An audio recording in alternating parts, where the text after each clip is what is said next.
Good morning to all of you. I welcome you all once again in Biology at Fingertips with Vijay, me. My dear friends, we are discussing circulatory system, human circulatory system.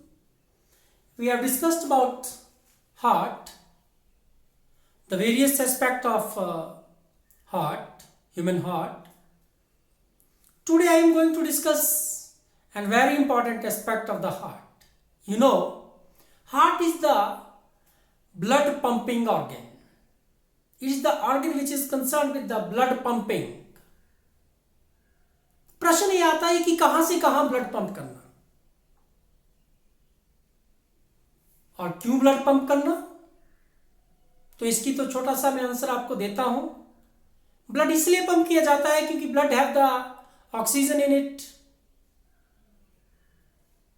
Lung से oxygen को tissue तक ले जाना और tissue में जो CO2 cellular aspiration से बनता है उसको लंग्स तक लाना, उसको एक्सेल करने के लिए ये एक फंक्शन है ब्लड का. और दूसरा, ब्लड की पंपिंग इसलिए रिक्वायर्ड है because it have the many kinds of the nutrients in it. Food particles जो हमने डाइजेस्ट करके ब्लड में पहुंचाए हैं, they must go to the every cell, so the blood must be circulated in the body up to each and every cell. Beside this, many of the waste they must be removed out of the body. It can also be done with the help of circulation of the blood inside the body of human. कहां से कहां blood circulate होता है यह जानना बहुत जरूरी है. और मैं आपको एक बात बता दूं, हमारी बॉडी में एक पूरा चक्कर काटने के दौरान जो ब्लड है वो हार्ट में 2 बार जाता है. The blood passes through the heart twicely during one full circuit. For that reason it is called double circulation. So today we will discuss double circulation in human. Let us discuss. First of all, we will understand how the blood will flow in the body. Then the concept of double circulation. See, this is right atrium and right auricle. This is the right ventricle. This is the left atrium or auricle and this is the left ventricle. मैंने पहले बताया है आपको कि जो left part है, this is the left, this is the right. Okay, this is the view of my heart. The left part of the heart it deals with the oxygenated blood, while the right part of the heart, the right auricle and the right ventricle, they concern with or they deal with the deoxygenated blood, the blood having CO2. And oxygenated blood on the left side, the oxygenated blood is the blood which have oxygen in it. Okay, I will start with the lungs. The purification of the blood, that is oxygenation of the blood, it occurs at lungs, at the level of lungs. There are 2 lungs, left lung and right lung. मैंने alveolus का structure बनाया because the exchange surface for the gases it is alveolus in lungs. So alveolus are representing the lungs. Respiratory system में पढ़ा है बेटा. ये right left lung and right lung. यहां पे कैपिलरीज के लेवल पे क्या होगा, कैपिलरीज के लेवल पे क्या होगा आप देखें. Oxygen will diffuse into the capillaries, that is into the blood, and the carbon dioxide will move out of the blood. Okay, the blood from the right lung, it is carried by the right pulmonary vein and the blood, the oxygenated blood from left lung में भी ऐसा ही होगा, O2 blood में आएगा और जो CO2 है वो ब्लड से रिमूव हो जाएगा, कार्बन डाइऑक्साइड रिमूव हो जाएगा। तो ऑक्सीजनेटेड जो ब्लड है, the blood having oxygen is now called oxygenated blood. The oxygenated blood is carried by right pulmonary vein and this red, मैंने जो रेड कलर से बनाई है, left pulmonary vein to the left atrium और left auricle, यहां बेटा यहां ले आएंगे। ओके, क्लियर है? मैं आपको एक और बात बताना चाहूंगा, फंक्शनिंग ऑफ हार्ट में आप पढ़ते हैं that both the auricle they contract simultaneously and both the ventricle they contract simultaneously. Okay, then both of these they rest together. पढ़ा है आपने? इसको एट्रियल सिस्टोल कहते हैं। इसे जब ऑरिकल कॉन्ट्रैक्ट करते हैं, ऑरिकुलर और एट्रियल सिस्टोल, और जब वेंट्रिकल कॉन्ट्रैक्ट करते हैं तो वेंट्रिकुलर सिस्टोल, और दोनों जब रेस्ट करते हैं तो ज्वाइंट डायस्टोल। ड्यूरिंग कॉन्ट्रैक्शन याद रखिएगा, जब हार्ट कॉन्ट्रैक्ट होगा तो जो ऑक्सीजनेटेड ब्लड है that will be pumped into the left ventricle. Clear है? अब मैं एक एक करके बताता हूं, फिर मैं पूरे का पूरा फंक्शन बताऊंगा। तो अभी हम ये देख रहे थे कि जो लंग्स में से ऑक्सीजनेटेड ब्लड आया वो लेफ्ट एट्रियम में आया, फिर लेफ्ट वेंट्रिकल में आया, फिर लेफ्ट वेंट्रिकल जब कॉन्ट्रैक्ट हुआ है, मतलब जब वेंट्रिकल कॉन्ट्रैक्ट हुए तो जो लेफ्ट वेंट्रिकल का जो ब्लड है वो सिस्टेमिक एओर्टा के थ्रू और वेरियस आर्टरीज के थ्रू टिश्यू तक पहुंचेगा, सेल्स तक पहुंचेगा। और सेल, ये टिश्यू है, सेल्स हैं। सेल के लेवल पे क्या होगा? Oxygen will go into the cell and the carbon dioxide will move from the cell into the blood. Now this blood become deoxygenated. Tissue तक ऑक्सीजनेटेड था, एक्सचेंज हो गया, टिश्यू के बीच में ऑक्सीजन चला गया और कार्बन डाइऑक्साइड वहां पे आ गया, क्योंकि पार्शियल प्रेशर ज्यादा था, वो आपने पढ़ा है रेस्पिरेशन में। Now the deoxygenated blood is there my dear friend. जो लोअर बॉडी पार्ट्स हैं वो छोटी छोटी जो कैपिलरीज हैं सभी टिश्यू से मिलके वे रिस्पेक्टिव वेन बनाएगी। जैसे किडनी में से रेनल वेन बनेगा, जो आपका स्टमक है वहां से गैस्ट्रिक वेन बनेगा, लीवर से हिपैटिक वेन बनेगा, लाइक दिस, अलग अलग पार्ट्स हैं। जो लोअर बॉडी पार्ट्स हैं उनकी छोटी छोटी आर्टरीज आपस में जुड़ेंगी और एक बड़ी आर्टरी बना देगी जिसे कहेंगे इंफीरियर वीना कावा। जो हेड नेक रीजन है, अपर आर्म्स है, जो अपर बॉडी पार्ट्स हैं उनकी छोटी छोटी जो वेन्स है वो जुड़ेगी और क्या बना देगी?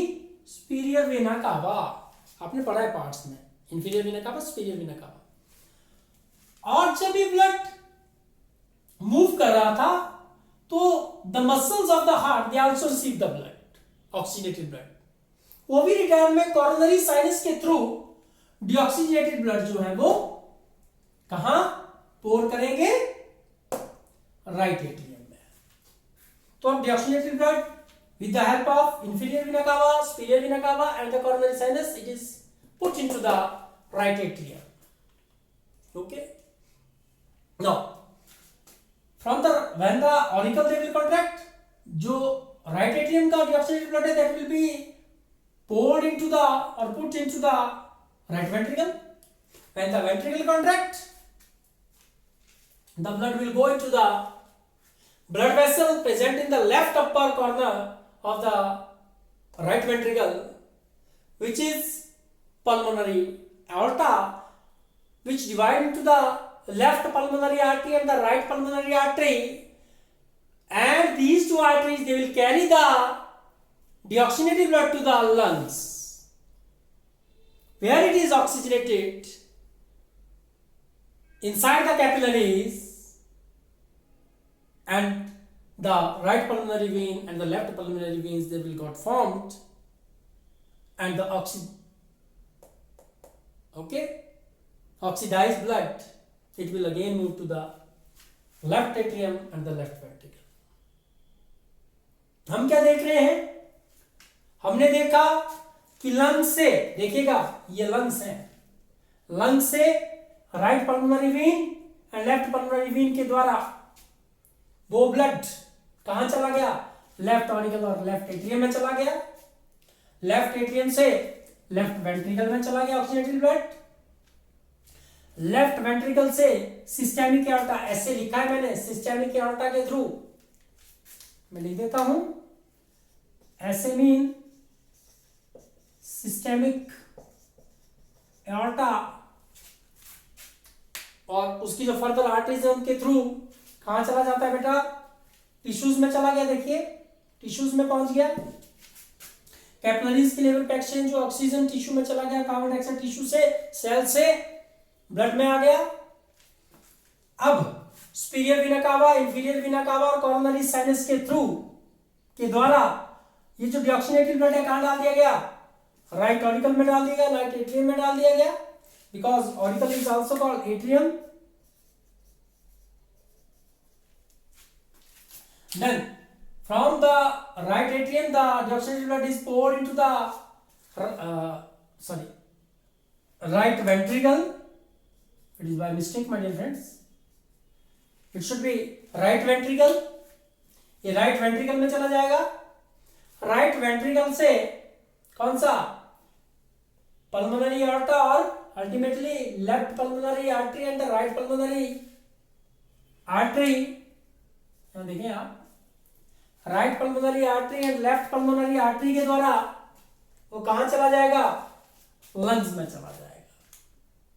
तो आप देख सकते हैं लंग्स से चला टिश्यू के थ्रू होते हुए द्वारा लंग्स में पहुंचने के लिए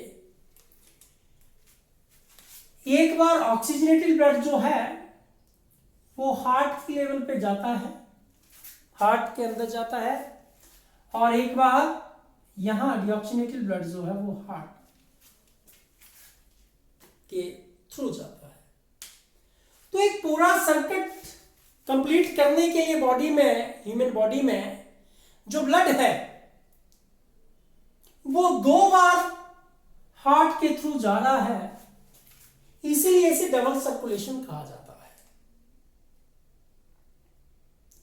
the movement of the blood, this movement from the tissue to the lungs, देखिए टिश्यू फिर heart then lungs, tissue heart then lung.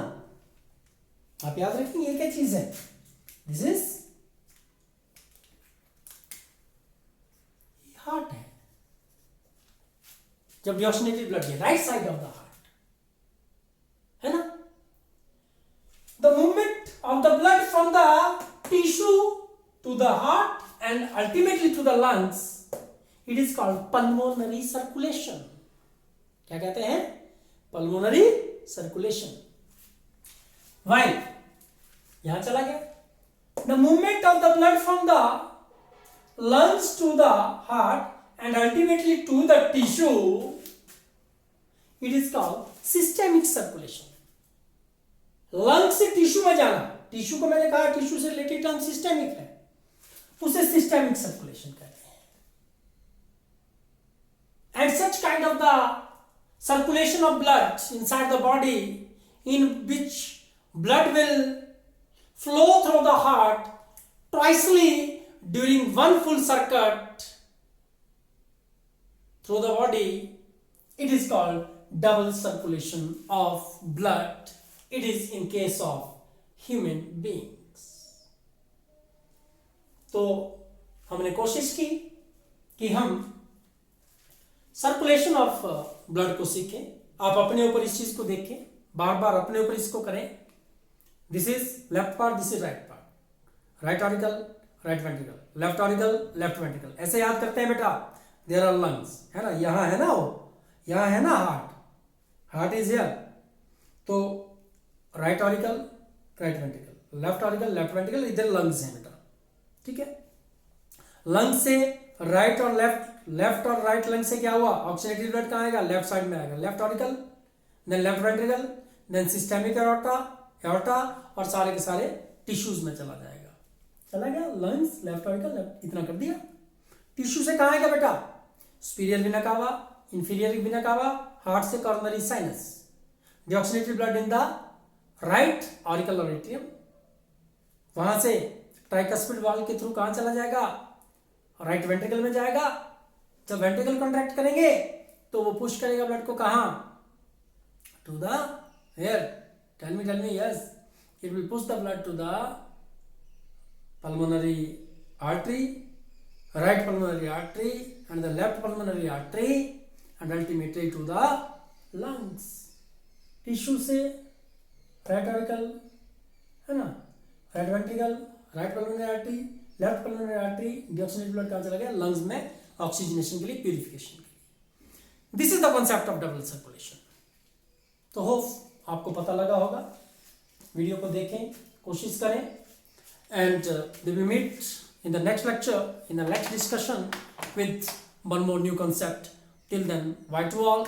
Kindly subscribe my YouTube channel Biology at Fingertips with Vijay for more videos. Press the bell icons for the more notifications. Thank you. Thanks a lot. Bye.